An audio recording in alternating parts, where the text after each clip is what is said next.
బలపరిచి BJP party నుండి పోటీ చేస్తున్నాను. మరి నేను ఇక్కడ నిత్యం గ్రామంలో ప్రజలకు అందుబాటులో ఉంటూ గత 2001 నుండి 2001లో మా అమ్మగారు సర్పంచ్గా ఉన్నప్పటి నుండి ఇప్పటిదాకా కూడా నేను రాజకీయాలు కొనసాగుతున్నాను. నాకు మా గ్రామం మీద పూర్తి పట్టు ఉన్నది. గ్రామ సమస్యలపైన, గ్రామ డెవలప్మెంట్ పైన, ఇటు అన్ని విషయాలపైన కూడా నాకు మంచి అవగాహన ఉన్నది.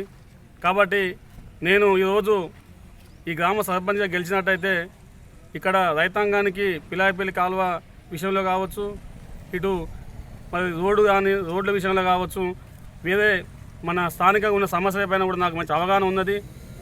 ఎందుకంటే నేను గతంలో ఇక్కడ స్థానిక ఎంపీటీసీగా పనిచేసిన అనుభవం ఉన్నది. మండల స్థాయిలో కూడా నేను ఇలా రాజకీయాల్లో ఉన్నాను. మండలంలో కూడా నేను వైస్ ఎంపీగా పనిచేస్తూ మరి మన గ్రామానికి అధిక నిధులు తెచ్చి కూడా నేను ఈరోజు డెవలప్మెంట్ చేసిన సంగతి అందరికీ తెలుసు. కాబట్టి ఆ డెవలప్మెంట్ చూసి కూడా గ్రామంలో నాకు ఓట్లు వేయడానికి సిద్ధంగా ఉన్నారు. అత్యధిక మెజార్టీతో ఈరోజు కాంగ్రెస్ పార్టీ యొక్క ఎమ్మెల్యే గారు ఇక్కడ మనకు పనిచేస్తున్నారు. రాజగోపాల్ గారు ఇక్కడ గెలిచిందని అందరికీ తెలిసిన విషయం.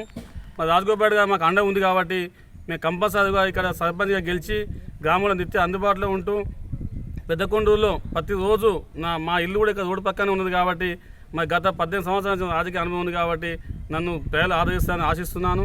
కంపల్సరీగా అత్యధిక మేరతో గెలిచినాక కూడా గ్రామంలో ఇక్కడ పింఛన్ల విషయం కావచ్చు, డెవలప్మెంట్ విషయం కావచ్చు, డ్రైనేజ్ విషయంలో కావచ్చు, లేక రోడ్ల విషయంలో కావచ్చు, ప్రతి విషయంలో కూడా నాకు పూర్తి అవగాహన ఉన్నది.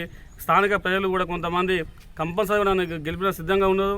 ఎందుకంటే నా పైన పోటీ చేసే అభ్యర్థి కూడా ఇక్కడ స్థానికంగా ఉండని వ్యక్తి, హైదరాబాద్లో ఉంటూ హైదరాబాద్ నివాసం ఉంటూ ఇక్కడికి వచ్చి నేను ఏదో చేస్తానని చెప్పి ప్రకటనగా చెప్తున్నాడు.